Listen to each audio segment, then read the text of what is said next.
Hi everyone, me and Fiona are here to do the September astrology forecast for you. So It's exciting to do this together. we're going to get into it now. So we are just going to go through the main key things this month for you to be aware of. So first of all, I think we could kick off with the full moon. What do you think? Yeah, let's do it. That's the biggest thing that's coming up, isn't it? On Wednesday morning at 6:22 a.m. Yeah. Yeah. Mhm. So do you want to say any more about that? Yeah, so full moon is going to be in Pisces this month. Um, and yeah, that's a particularly emotional, kind of dreamy moon, Pisces moon.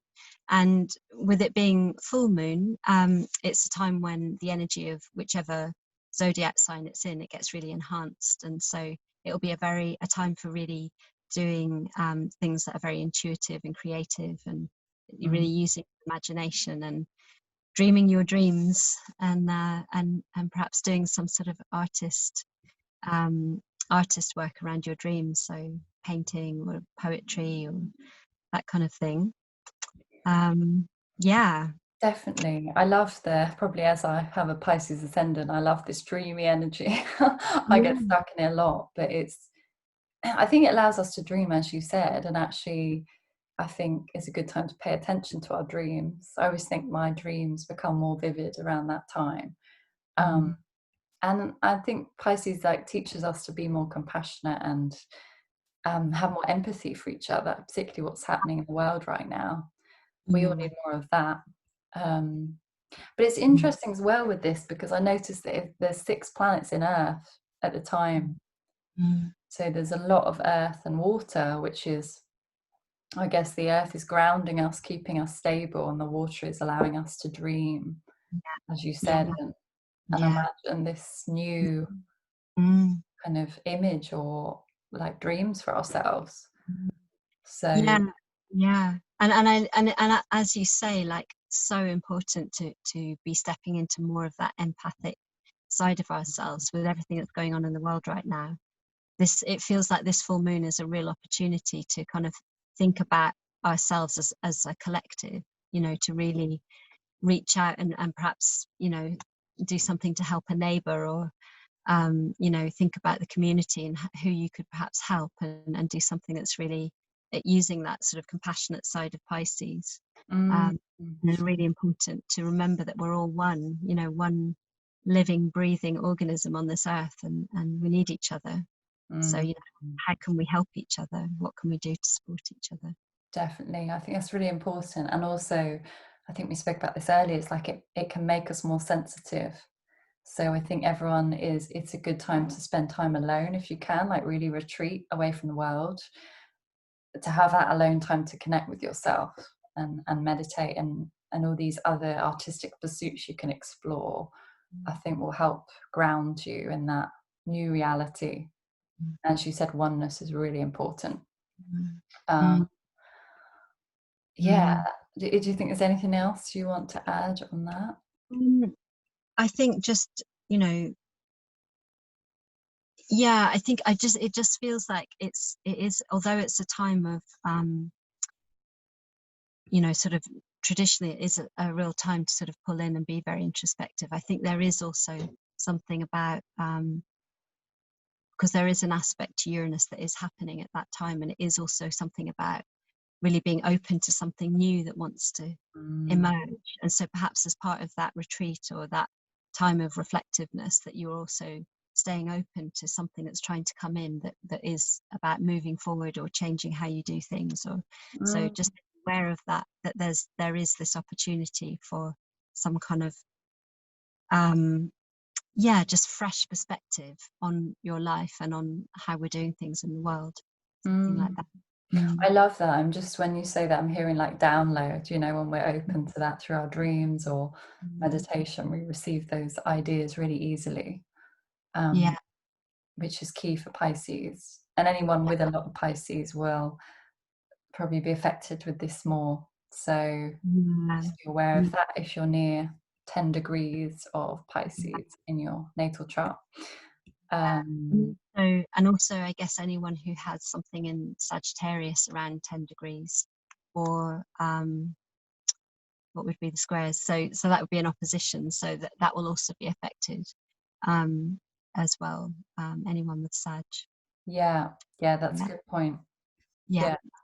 Yeah, great. So that's the first full moon, and also just to add, the full moon's a great time for culmination, so we can see what manifested or what intentions we set at the new moon and how they have maybe birthed into our lives. Great time to see what has happened in your life and what has changed in your life. um, and it's a great time to celebrate. We forget to celebrate ourselves in our busy lives, so I love just like dancing and chanting and all these kind of things to just reconnect with myself and kind of celebrate that the things that have changed and evolved in our lives. So I think that's an important thing to do as well. Yeah, absolutely. It's So, lovely if you can, if you can be part of a full moon circle every month. It's just such an incredible thing to come together with a circle of women, yeah, or men. I know that there are men's circles as well on the moon, um, and just to have that feeling of support of the sisterhood yeah. each month, and people really celebrating with you, celebrating your successes, or your, Mm. being there to support you with what's been difficult. Yeah, it's really Yeah, that's powerful. really powerful. Yeah, Mhm. you led us through Mhm. a beautiful one. Lots of dancing and releasing Mhm. and Yeah. burning. Always the burning's good fun. Yeah, the new thing was good. Yeah. So also, I guess moving on from that, we said talk briefly about the Mars turns Mhm. retrograde Yeah. um, Yeah. in, in Aries. So that's happening on the 9th of September, Yeah. and going on till the 13th of November. So it's Mm. a long period of time, actually. And obviously, when planets go back or go into retrograde, they move backwards. So it's a good time for us to reflect. Particularly with Mars, it's about like our inner desires and our motivations. Like Mars is a very fiery planet. So just noticing what kind of fires you up. This is a good time to, I guess, release maybe pent up anger or frustration that we feel. So I don't know about you, but I feel like when I do physical exercise, I feel so much better. If I feel that frustration, it's a release. So maybe we need to be more active at this time to release that, Mm. maybe almost passive aggression that might rise. So just being aware of people around you, I think, is important at this time, because we could kind of agitate people or make people angry quite easily. Uh, Mm. Mm. so Mm. and it's in Aries, so Mm. it's even stronger, because Aries originally is ruled by Mars. So I'm just Mm. intrigued to see how this really plays out. Yeah. Yeah. Absolutely. This Yeah. fire. And so important to also to like notice where Mars is in your chart. And sorry, where Aries is in your chart, and just notice, like, which house is it that the Mars is asking you to kind of take a look at, to exactly what you say, like reflect on what are those inner motivations and urges that perhaps where you're not fully expressing yourself, or where you're not feeling that you're really pushing forward in your life. This is a time to kind of really look at that. So if you find out what house your Aries is in, you'll get a sense of where Mars is asking you to dig a bit deeper, Mm, and take a look at what's driving you, and what's blocking you, um, and yeah, and also, just a time. It's a similar thing, I think, to Mercury retrograde, in that it's when Mars is retrograde, it's not such a great time to like put yourself out there to start a new project or something like that. It's really like probably better to wait till the end of the retrograde time before you launch forward with some big project that you've been building up to launching. So it can be good to wait for the energy of Mars to go direct again, mm. so it's behind you. So this is more of a reflective time, as you're saying, Hannah. That's a good point, actually. Yeah, because as well, I think Mars will make us impatient, the other side of Mm. Mars. I definitely know I feel that. So if we get impatient, we want to take action. So, Yeah. like you said, it's tuning into maybe reflecting, Mm. with people with a lot of Mars energy. I see them as it's all now, you know, in the moment, very passionate, which is great, but there's got to be a balance. Um, Absolutely. so, As someone with moon in Aries, I know all about oh that. yeah, of course, yeah, Everything needs you to be do. done yesterday. Yeah. Yeah, and also I notice my Aries is in my second house, so of like my self-worth and values, so I know I can kind of just go for it and take action from a place of courage, which is very spontaneous. So it's kind of like suddenly you're there and feeling really passionate about something, and you've launched into something without really thinking about it. So Yep. just breathing, guys, before you take a step, I think is Yeah. a good thing to notice. Yes, definitely. So, is Definitely. there anything else you want to add on the Mars retrograde? No, but just to kind of bring in this idea of that so Mars will go retrograde on the 9th, as you said, until right up until November. Jupiter's going to go direct soon, but there's this little window between the 12th and the 17th where Jupiter stations, and we've got Mars retrograde and Jupiter stationed all at the same time. And I think it's like, it feels like quite a powerful time for really reconnecting with what it is that lights you up on your journey. Like, what is it you're really dedicated and wanting to bring out into the world? What are your big dreams and visions? And I think, you know, with Mars having gone retrograde, where we, like you said, we're being asked to really take a look at what's motivating us. You know, what are those things that light us up and make us passionate, and Mm, really get clear on that. And then you've got the Jupiter stationing for several days, where it's an opportunity to really take a pause and go, okay, what is my vision for this year, this next year coming? You know, what am I manifesting? And those two combined energies together, I think between the 12th and the 17th mm, would be a really powerful time to do some journaling, meditating on what it is that you're really wanting to manifest, so mm. that when Jupiter goes forward on the 17th, it will kind of start to take that energy with it. And then when Mars goes direct in November, it'll be a real big sort of surge forward of your dreams and your path. Yeah, that's really, yeah, I'm glad you mentioned that actually, because yeah, I kind of forgot about that, but the Jupiter is expanding whatever we want. So it helps us Mhm. grow and attract Mhm. opportunities. So as you say, if we know what we want, then we can attract things Mhm. much easier. Yeah, And yeah. what sign is it going to be in? I've lost the It's Jupiter. in Capricorn. Okay. Capricorn's been very much about growing, building those visions, real sort of very, as you said, an earth sign earlier, it's very much the grounded energy Mm, that, we need to have earth in order to manifest what it is that we're imagining in our sort of very watery, airy aspects of ourselves, but we have to have the earth to bring it into full manifestation. yeah.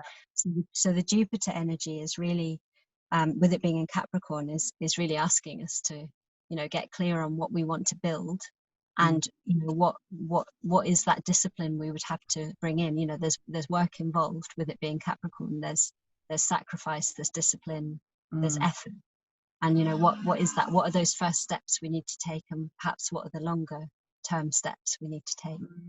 I know it well with a stellium and Capricorn. I get it. Yeah, The yeah, mountain goat, just keep climbing the mountain. Yeah, I think that's a key point. Like the discipline part of that is really key. And it's like the metaphor I see for that energy is like, you want to build a house, but you don't build it overnight. It's a process of building the foundations step by yeah, step, as you said, to move towards a long-term goal.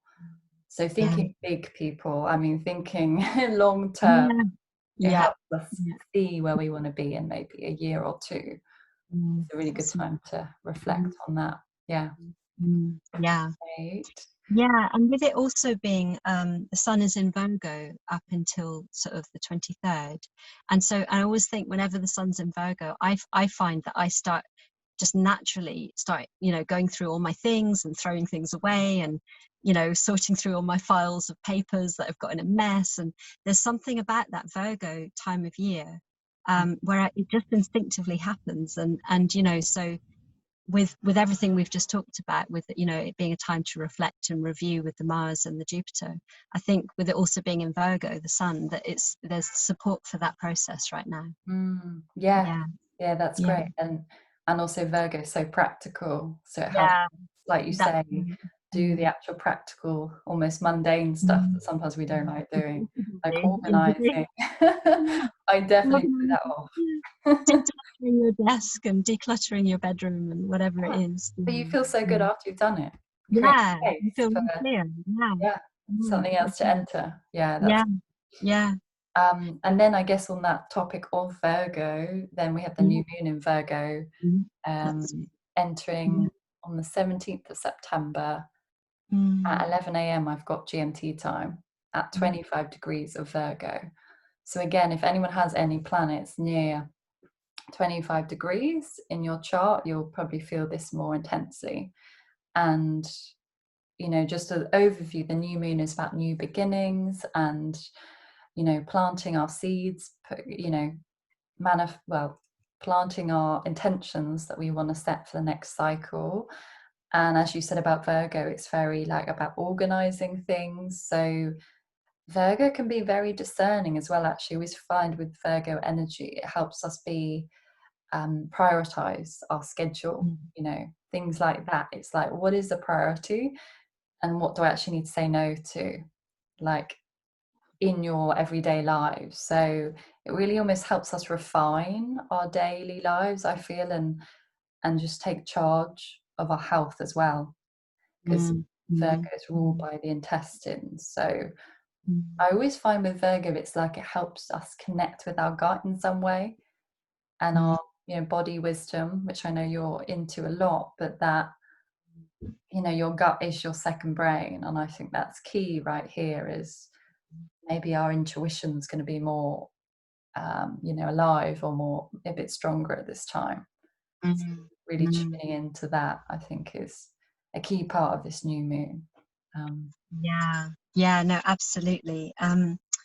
Yeah, that Virgo energy is so much about, you know, getting clear on where, what, like you said, that word discernment is such a key Mm, word for Virgo, of, you know, what do I need to let go of, what's serving me, and what do I need to take forward, you know, and just really being willing to throw away, whether it's things or, you know, extracurricular things that are not serving you, but being willing to discard that which is actually not going to take you towards what it is you're trying to achieve. mm, And clearing, making space, I think, you know, it is that sort of clearing out time. And, you know, with it being a new moon, it's a funny one with Virgo, because like new moons are always about new beginnings, but I always get a sense with Virgo new moon that it's also about completing and tidying things up. So it's kind of a bit unusual in that sense. It's like, you know, what do I need to complete and finish in order to allow this sort of the beginnings of something fresh as well. mm, So just knowing if there are things you haven't completed, which is my big one, is that I have so many unfinished projects and things that I've started and I haven't completed. So I'm doing a lot of completing of nice. things at the moment. And, you know, part of that is I have to let go of the fear of missing out and the fear of, well, all these things that tend to keep me saying yes to too many different projects. So the Yeah. willingness to do less and therefore achieve more Mm. is something I'm also having to learn on this during this rising sun time. And so I'm sure that'll be a big lesson for me at the new moon is, Definitely. Yeah. yeah. And that energy will help you prioritize, help us all prioritize. As you said, I don't really have any Virgo energy in my chart. So Mm, I must say I kind of delay tidying up and decluttering. It's yeah. not my favorite thing to do. Yeah. My But Sag as you say, go off. yeah, you were saying that. But when we do it, as you say, we feel great. So You do, it's kind of, yeah. I mean, I mm, decluttered my bedroom on this abundance challenge I was doing the other day, and it just felt so, I actually felt clear in my head, you know? So it's like when you clear your physical space, you're creating actually yeah. space and calmness in your mind. That's what I felt. So it is there's a big shift energetically. So as you said, just getting organized is key, I think, Mm, to help us move on and mm, tie up loose ends. So, yeah, yeah, yeah, um, yeah. And then, you know, we'll be moving from that Virgo new moon time. Sort of one of the other major things this month is that the sun will be going into Libra on the the equinox, Mm. which is the time of equal day and night. So very much the scales, the perfect balance, which Libra so beautifully typifies that energy of. I think it's the scales is actually the sign for Libra. Mm. Um, and as we move into that sort of like heralds the beginning of autumn, and that time where we've got equal day and night, and Libra is all about balance and wanting to find the harmony and the perfect symmetry of things. So it's sort of later in the month we'll be moving into that energy that's so much about us looking at our lives and going, looking at the beauty, Mm. appreciating and feeling grateful for what we have, but also, finding the balance. Perhaps our lives are a little out of balance, and Mm. it's really good to notice. Yeah. But also, I sort of always feel like the equinox is also just a time where we have to let go of the summer and start to think about the fact we're moving towards the winter, and that shifting of the seasons. It's quite a big time Mm. for people. It's Mm, like a shedding, I think. It's mm, like letting go. And I know I always love autumn because of the trees are shedding their leaves, but then they turn to this beautiful, mm, all the reds and orange colours. So as you said, Libra, I agree, like the balance is really key. And I guess as well, Libra always brings us back to our relationships. And do we give enough attention in our relationships? Are we hopefully my internet's still okay, it's not unstable. You um, froze for a minute there, but you're back. okay, I'm back. Mm, um, mm, yeah, giving us our relationships attention, and looking at our mm, emotional needs as well. In that, are our needs being met in our close relationships, whether that's mm, our partners or mm, friends or family?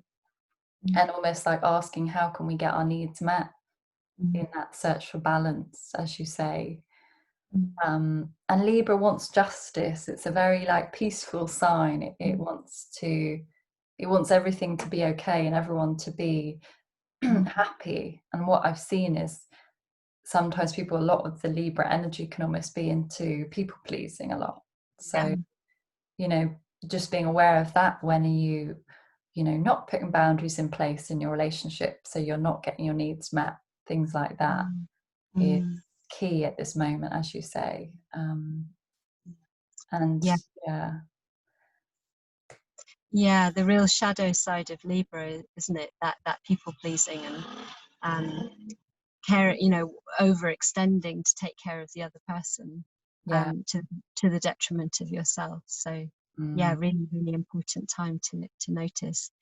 And perhaps with Mars going retrograde in Aries as well, it's also asking us to take a look at, where are we being overly selfish, mm, and not thinking enough about the other, because Mars Aries is the opposite of Libra. It's the energy of the self, and where Arians the shadow side of Aries is to be selfish and not think mm, of others. So something around that balance of between those two signs feels really important. mm. Yeah, Mm, that's really key. And also, I guess with that is Libra's ruled by Venus, which is the mm, feminine part of us, as you say, and wants the peace in relationships. So I guess it's like, as you say, with Mars, are we, giving enough to other people? So is that almost like as well that balance of our feminine and masculine energy? Like, are we getting our desires? Are we going after our desires? And are we getting our needs met in the Libra way, as you say? mm, I think yeah, that feels mm, really important. yeah, So yeah, yeah, yeah, yeah. there's a lot going on. But I think, is there anything else you want to say? I think before we Um, wrap it I up. think I just have a sense of, with this month that it is really about um, taking time to really be honest with yourself about what you're doing in your life, where you're putting your energy, Mm, what's feeling good, what's not, and it's just a great time to reflect before the winter comes in, I think, and get clear on your goals and what you are wanting to put energy and sort of time into, and yeah, and just sort of let go of the rest, yeah, let go of all the stuff that you don't want to be taking with you going love forward. that. Mm. Yeah. Mm. Before we go into our hibernation, I must say I Yeah, do love the yeah. autumn and that time. Beautiful. Yeah, Yeah. amazing, great. Yeah. Well, hope that Great. helped you for September, and hopefully we'll be back with another forecast next month for you Yeah. guys. So Great. take Well, care. thank We'll you. bye. We'll see you all